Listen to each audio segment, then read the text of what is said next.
ज्ञानाञ्जनशलाकया चक्षुरुन्मिलितं येन तस्मै श्रीगुरवे नमः। श्रीचैतन्यमनोभीष्टं स्थापितं येन भूतले स्वयं रूपा कदा मह्यं ददाति स्वपदान्तिकम्.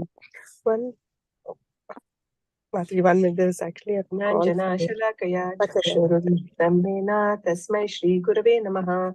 Sri Chaitanya Manobishtam Stapitam Yena Bhutale Swayam Rupa Kadamahyam Dadati Swapadantikam. Vandeham Sri Guru Sri Yutapatakamanam Sri Gurum Vaishnavamscha Sri Rupam Sagrajatam Sahagana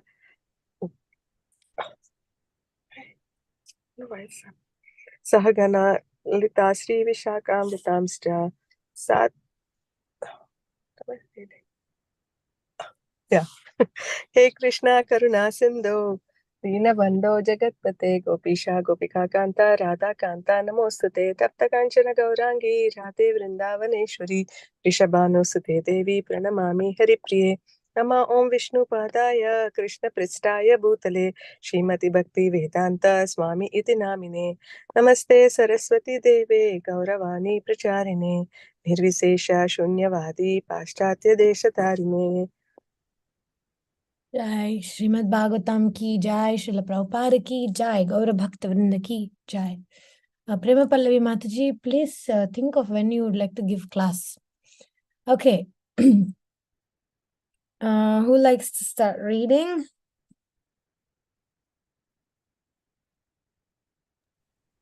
Shama Malini Mataji, would you like to start reading? Sure, Mataji, I can Chapter start, 23. Mataji. Yes, Mataji. Hare Krishna. Chapter 23, Prthu attains perfection. At the end of his life, Prthu returns to the forest with his wife to engage in austerity and meditation. Prthu entered his private chamber. It had been a long day in court. Archi saw his weariness and, taking him by the hand, led him to a gilded couch. She sat him down and offered him a silver cup of cool water. As she gently massaged his shoulders, Prthu glimpsed his reflection in the polished cup. His hair was whitening and his face was lined. After a brief rest, he called his 5 sons. My dear boys, you are all capable of ruling this wide world. It is time for me to divide the kingdom among you and return to the forest for spiritual cultivation. Please ensure that the citizens continue to be protected according to religious principles. This earth is like your sister. Kindly take care of her. Over the next week, he worked with his sons and advisors to provide pensions for his elderly ministers, servants, and soldiers. Then, early one morning, he and the queen shed their royal clothes and after donning tree bark garments left the place. When the citizens palace When the citizens saw their king and queen dressed like forest dwellers, they lamented loudly. Tears streamed from their eyes. Please do not leave us. You are like our father and mother. Prthu remained determined. It was the Lord's will that everyone renounce family life toward the end of their lives and practice austerity for spiritual advancement. To set a good example for his citizens and sons, he and Archi walked steadfastly out of the city. To set a good example for his citizens and sons, he and Archie walked steadfastly out of the city. The first few nights in the forest, they slept on a carpet of twigs under the night sky. During the day, the couple built a mud hut. When the small dwelling was completed, Prthu gave himself to the practice of austerities with the same determination with which he had formerly ruled the kingdom and subdued wrongdoers. He never again ate cooked food, but lived on a sparse diet of forest fare such as fruits, nuts, and dried leaves, or sometimes only water. Finally, he gave up eating and even drinking, and subsisted on air alone. Controlling his speech and senses, observing strict celibacy, and practicing breath control, he underwent severe austerities. In the Okay, we can pause here. Sure, You know, Mataji. it has been very very revealing for me about Prthu Maharaj's life. Sometimes we think that we separate our lives from the lives of great devotees, and here he's a Shaktavesha avatar. Yet we see that the transformation in him, he coming out of Vena's body, and then he becoming angry with Mother Earth, and then he trying to do his duties of completing the 100 sacrifices, and then being stopped by Indra in devious ways, and then being preached to, saying it's okay, just let Indra be, don't finish the 100th one, you don't need a century, you're already great devotee. Then the Kumaras coming and spending so much time with Prthu, all these things, and the way he reacts, and the way now, like, I mean, this is a very creative description, this part that he looks in the mirror, in the reflection, and sees white hair and all is not there in original Bhagavatam verses, but the transition is normal, is natural, we can see, and it's very relevant to our lives too. Sometimes we may commit some mistakes and beat ourselves up. Sometimes we may become very proud of our achievements, and we're thinking I have to achieve this in order to please Krishna or something, and then we are later on corrected. So many things that are relevant for us. And so I was considering to learn the fact that life is never going to be perfect. The only thing that can be perfect is our surrender to the Lord, taking shelter of the Lord, like Prema Pallavi Mataji was saying before the class began, the awareness that whatever happens in success or in failure, to take shelter of the Lord, that's actually the success of life. And we see here Prthu Maharaj very dutifully, very to set a good example, right? He goes to the forest. And I was just thinking, like very practically thinking about women, right? Archi here. In like after a certain age, especially after like say 40, women, we start looking for comfort. We start looking for, we don't want to like, maybe in 20s and 30s, we have worked hard and done all those things that the society expects us, the family expects us, and we sacrifice for our kids and all that. But then, there is a time that comes, like we start becoming more self-aware. Of course, Kali Yuga, our health also is not so. Can you imagine if somebody tells us, go to the forest and live there on dried leaves and some water and some fruits?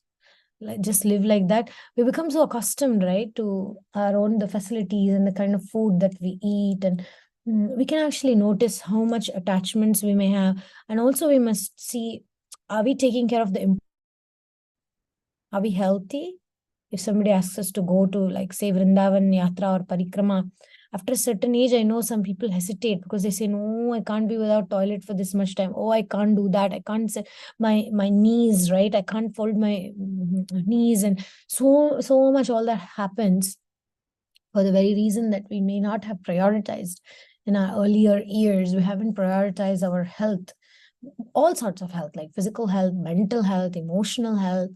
But we, especially as women, we start prioritizing everybody else, everything else. And then when the time actually comes for us to become very serious about our spiritual life, we're still attached to external things. We're still attached, controlling our children's life, what will happen to them. Or for women especially, we become attached, right? Men can a little bit be more detached. I've seen Prabhus who, the kids grow up, whatever they're doing, they're not so affected. Mothers, my child is not married. Oh, my child is not having a stable job. They become naturally more attached. And when I'm reading this thing about Vanaprasta, I'm looking at the challenges that we have and how we don't really have that kind of a culture. Some devotees, I know, like even friends, because of the lack of whatever, the system culture, they are old, like they are like 70 years old or like that. And they have grandchildren, right? So after the attachment to children, now is the grandchildren. They cannot come to Mayapur and settle down and all because, oh, my grandchild is so cute. I want to see it growing. I want to spend time with my grandchildren. So even amongst, like, I have a couple of older couple friends. For the man, it's a little bit easier. The man is saying, okay, I'll go and spend in Mayapur some months. And the woman is unable to. So the woman is unable to come with the husband to Mayapur. So the woman stays back in the West with the grandchild, spending time. And the husband comes to Mayapur and spends a few months. And I spoke with both the ladies, because I want to understand what happens with a woman transitioning. We usually read a lot about men, right?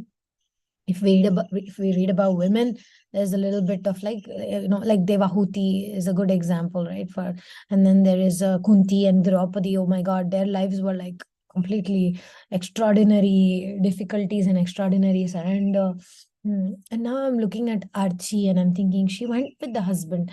But practically, I haven't seen many people being able to do that. Some couples don't do that. And I also see the opposite. I saw one lady, she's ready for Vanaprasta Asram. She went away to Vrindavan. And she stays in Vrindavan. The husband is still very much Vaishya, so he still wants to do business and this and that. So the husband lives in the city and the wife already kind of wants to live in Vrindavan. And some couples, they separate means like not divorce, but they have different goals. And one person went and lived in the temple, the woman. The husband was still looking around for other wife, right? Other women. So there's so many varieties, and we don't really yet have like a system of that kind of support system where maybe in America or in other countries there is a possibility of you can go and live in the temple, serve in the temple.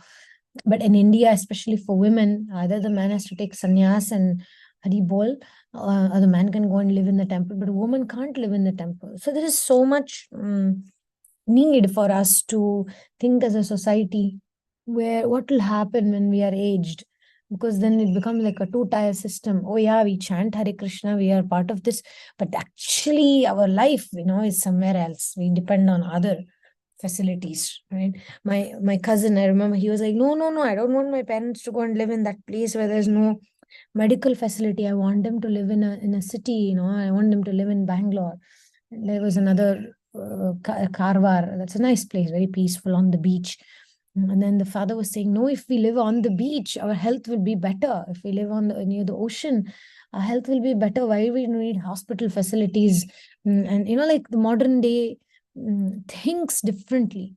What I'm saying, traditionally they would think, okay, after a certain age, I'm going to retire. And retire means becoming detached and going to the forest. Nowadays, retire means we want more comfort, we want more relaxation.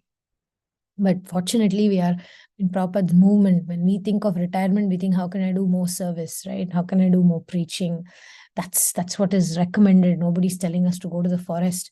But let's look at ourselves. Are we willing to take up a little bit more preaching activities? Are we willing to give up some comforts and prioritize more spiritual sadhana? These are all questions to introspect. And I find Prthu Maharaj's example to be very balanced, it's not extreme. We need to balance our lives in a way that works. Mataji, wow, what a wonderful point. This is exactly what was coming to my mind, is why we don't have the Vanaprasta Ashram so strongly in our ISKCON movement. That's exactly what I was thinking, because we see sannyasis, we see brahmacharis, we see grihasthas, but the Vanaprasta population is so less. And I was exactly thinking, and in fact, in the West, I think I've seen only one or two couples who live in the temple for the last 15 years. I've known this couple, like Vrindavan Chandra Prabhu and his wife. His kids are settled. They've lived in the temple, and I've seen exactly the same point. And I was telling my husband also, Prabhu, we have to, once the younger one gets married, and because she's a girl, we have to get her married, and then we have to somehow push ourselves out of this. Otherwise we will never be able to do. But this is such a wonderful, and I was hearing Gaurang Darshan Prabhu earlier, and he was sharing the beautiful examples of, another aspect of Prthu Maharaj, material education, beauty, wealth are so, it is nice, right? Their possessions are good to have. But if there is pride in it, that possessions become possessiveness. So how to, and this example of Prthu Maharaj is so beautiful, right? Because he had these possessions and he let go, and he's just taking the next ashram. But how can we relate this, Mataji? For this is again my personal thing. We see these personalities as in the scriptures. For me, I cannot relate to them, even though they are there. I feel there's too far out for me to relate to. How can I develop that to that distance, to shorten that distance, from where do I make sense? Yeah. So thank you. Very relevant question. How relevant are these storylines? See, the storyline may not be relevant, right? You may not be the queen of the world. We may not be the, that kind of influential position. We may not have those kind of servants. But the truth is that in principle, we can apply the principles of detachment. We can apply the principles of, like you said exactly what Gaurang Darshan Prabhu was saying. You said, emphasized about, you may have wealth, but are you willing to engage that in Krishna's service, and are you willing to let go of it when the right time comes? You're doing your family duties, right? We are taking care of the family. Are we willing to do it for this pleasure of the Lord? And are we willing to let go? Like I said, the older grihastha couples I have seen, it's never ending, the attachment. The grandkids attachment, once it catches, no, it will not go away. They want to see the kids grow and they become very attached.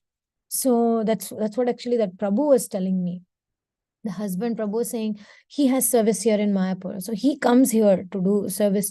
And so he was saying, I don't want to get attached there in that, because it's like a cycle, like it'll spiral, it'll catch you. And my wife is caught already. She cannot get out of it. But fortunately, the Prabhus are a little bit more easier for them to do that. And so you have the right mood. So the principle with Prthu Maharaj is that, like, take the example when he was told not to do the 100 sacrifice, right? That is very relevant for us. Sometimes we want something, we cannot have something. Do we see Krishna's hand in it? Do we let go of our ambitions and see how that is good for my spiritual life? So Prthu Maharaj's example is very realistic, because, as I said, we may not be emperors in the world, etc. But even Archi didn't come and tell him, hey, show them who you are, finish the 100 sacrifice. That was not happening there, apparently. So the point is, my Guru Maharaj often says that a woman has a lot of power over the man, how she can help the man prioritize. The more she is calm, the more she is in control, the more spiritual depth she has, the husband at one point will start noticing that she has that wisdom, she has a support, and then we can mold our later years towards preaching. Prabhupada has given us preaching movement, because when we are grihasthas, we may get busy in taking care of kids, we may get busy in taking in jobs and working they're running around the accounts, the investments, etc. So at least we should plan our lives of retirement in such a way that there is a steady source. I mean, I'm not saying don't become dependent on ISKCON, because don't. I do not recommend anybody to be dependent on ISKCON financially. Be financially independent. When you come to ISKCON, only give. Don't expect ISKCON to support you, because ISKCON is made of a bunch of people like us. That's all. We are all struggling, right? In our own way. So when we come with that mentality to want to give. We, like Prthu Maharaj did, right? So we can't take life or storyline as an example, but we can take the principles of Prthu Maharaj. He came to give. He didn't expect. He didn't say, my father didn't do that. He didn't do this. I can't do this better because of him. He didn't sit there and complain. He did what he could do. Then he raised good children. Then a time comes where he says, okay, we are going forward to take care of our spiritual life. So what is our spiritual life in our cases? Okay, we took care of the kids, we did prioritize, but at one point it comes that we think of the mission according to our capacity. How do we spread this mission? That's our Vanaprasta Asram, How do we set an example to other grihasthas or upcoming people, how to live simply and for emphasize? Because in Gaudiya Vaishnavism, in the path of Srila Prabhupada, as our founder Acharya, There is no that kind of drink chai and read newspaper type of retirement here. Read Bhagavatam and preach Bhagavatam. You've learned, you've lived your Grihastha life, you have done your part of taking care of the duties. Now you share that, you preach. But in the mood of, like I said, detachment, not getting again entangled into next level family, grandchildren. Oh, let me have grandchild. Then usually people are like that. Let me first, I know some devotees like that. First, let me finish my exam, then I will focus and chant. And then they finish their exam. Oh, my job, I can't do that now, later on. Once I get a very good job, and when I'm coming to a certain point in that job, I have a house and car and everything, then I will do. Okay, they got a house and a car and they settle. Oh, but now my mind is disturbed. I need marriage, right? And then marriage, and then my children. Once I have children, once you have children, they focus on children. When they grow up, when they grow up, when they get married, when they have grandchildren. I mean, so I've seen this literally. I've seen that cycle, on and on and on. That's Maya's job, to keep us away from perfecting our life and finding self-realization too quickly when we're not qualified.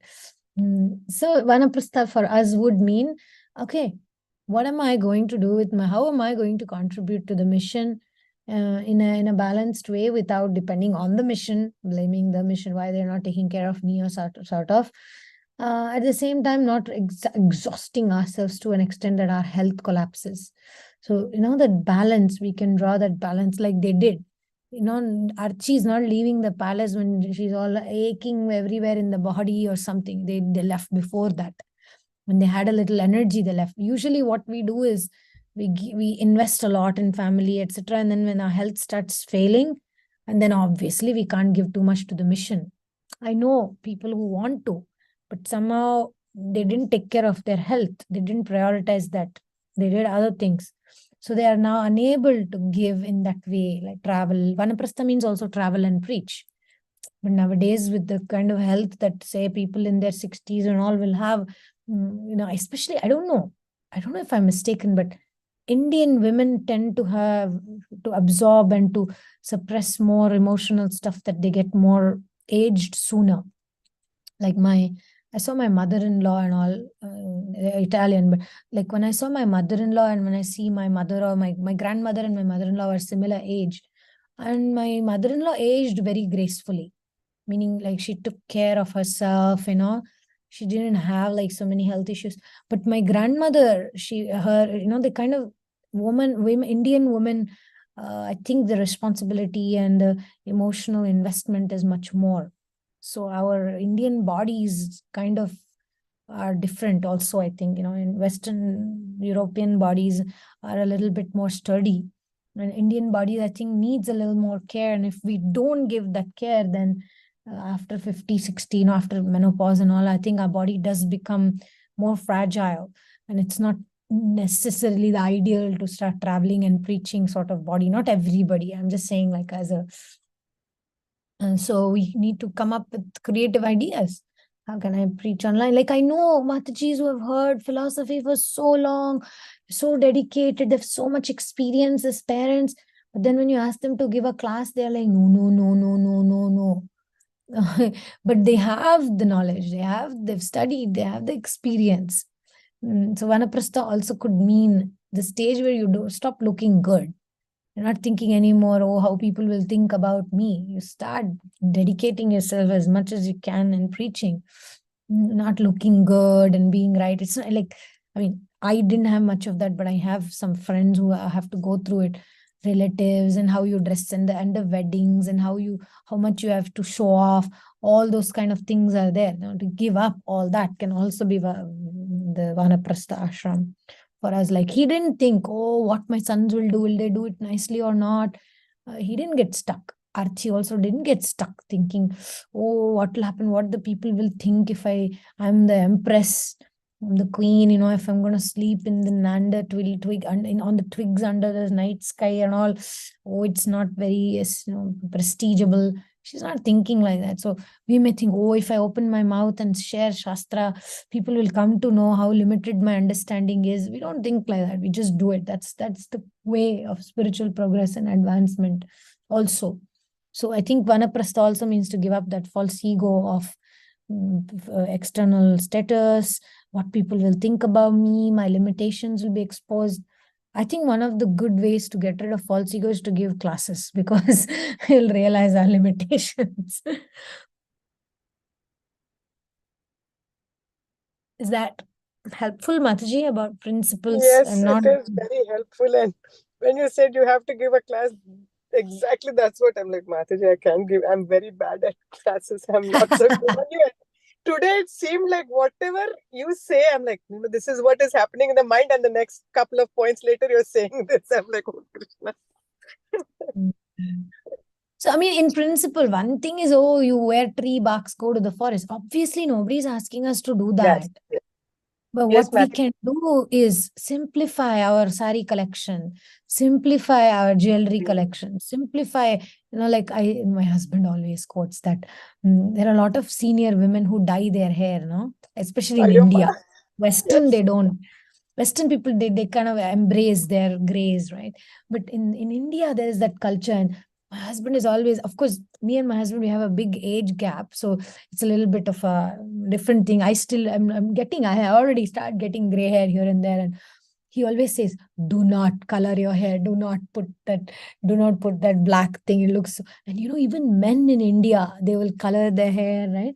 So my husband's, he's very big thing of Varnashram. He wrote books on Varnashram and everything. And so he was saying that we can't practice certain principles, certain details, like go to the forest and all, but we can practice certain principles like, relax, embrace your gray hair, simplify how you live. Give up this ego of what people will think about how I look, what I speak. Speak the Shastra, like let go of that sense of, no, if I give class, it has to be extraordinary, otherwise I should not give. To give up all those ego, he's always preaching about that. Vanaprastha is that embracing. Go to the forest means you don't care what people think about you. You think of your spiritual life. So in principle, we can very much absorb what is going on here. So we will study more about austerities that Prthu Maharaj and Archi go through. Maybe we can end here. In the heat of summer, he surrounded himself on 4 sides with fire, with the hot sun beating down on him. During the winter, he immersed himself up to the neck in the ice-cold river. When the monsoons came, he exposed himself to the torrential rain. At night, he would sleep on the bare earth. His sole purpose in everything he did was simply to satisfy Krishna. You see, I think that's the principle we need to take away today. The point is, we don't need to sleep on bare earth, okay? Nobody's asking us. But what's the equivalent of that? What's the equivalent of sleeping on bare earth that's relevant for us? What is our austerity? We can look, because he's a king. He was sleeping on very soft beds and all that. So what is our little austerity we are willing to do? Like for me, sometimes it's about being willing to travel. My husband is naturally more austere. I think men can take that more. For me, it was very difficult, when we would travel temples, very tough accommodations. I remember once we were in France, it was winter, there was no heating system, hot water wasn't coming much in. It was such a suffering for me. We were in South America traveling, and we didn't have proper beds. There was no hot food to eat, and it was like December 31st. It was a New Year time. It was such a struggle. And I remember thinking, I wish I was just home in Mayapur, cuddling up in my bed. There were not enough blankets and things. But the point is, the heat of Sankirtan, the fire of spreading the mission, keeps us warm, keeps us going. And for some others, it's about sacrificing for the children, sacrificing certain comforts and priorities for the sake of the children. So the point is not detail of everybody have to sleep on earth, on the bare earth. It's not everybody's austerity is not waking up at 4 o'clock. For some of them, it's easy, but controlling the speech and controlling anger may be your austerity. So we have to see our nature, and then we have to see what is an austerity for us. Vanaprastha is the time we give up those things we have been identifying as part of us, which protects our false ego, which protects our sense of pride and all that, status. Vanaprastha is a stage where we get ready to say, okay, only pleasing Krishna. No, I don't care about social thing. I don't care about my own comfort. I may feel very embarrassed to give a class. I don't care. I really want to do this as a service because that's the principle Prabhupada gave us. We cannot continue progressing unless we should start sharing. We can't. That's just the principle. Unless we enlighten others, how can we be the instrument of enlightenment? If we need mercy to flow through us, we need to be ready to give mercy. If we're only taking, and we're not becoming a channel, then we don't grow. So when we become a channel, an instrument in the Lord's hands, and say, Krishna, please use me as an instrument. Let your mercy flow through me. Then you see why we all like preachers, why we like those who share their realizations, because they have become an instrument. It's not theirs, right? It's not like whatever Gaurang Darshan Prabhu is saying is not the first thing he came up. Suddenly one night he speculated something and he came up. No, he's just repeating the Shastra, right? He's becoming an instrument, and the Lord is using him to give that wisdom, give that knowledge. Same thing with every preacher. It's not that they're great because they came up with something overnight, some very fancy thing like some other false gurus are doing. No, these are all devotees who are becoming an instrument in the Lord's hands. Then Krishna is doing magic through them. So all we need to do is not become very scholarly and give good class. No, just become an instrument. Let Krishna use us. Then definitely, 100%, I promise you, when you become an instrument of that mercy, the mercy will flow through you, which means you will get so much more than what you're giving. All these classes also, when I started for women group, I receive more than giving because there is a flow of energy from higher source. So please take up to this, both of you, Prema Pallavi and Shama Malini. I look forward for your classes already. Nitya Kishori and Rasastali Mataji gave class already. So Kartik month, please prepare any topic that you hear a lot of lectures, right? Just repeat that. Become an instrument. You don't have to concoct and come up with your own anything. None of the great preachers are concocting. Otherwise, they wouldn't be great preachers. They're just repeating what they read. They're just repeating their guru. They're repeating Rupa Goswami. They're repeating Vyasadeva. And we become happy. So why don't we also take that mercy?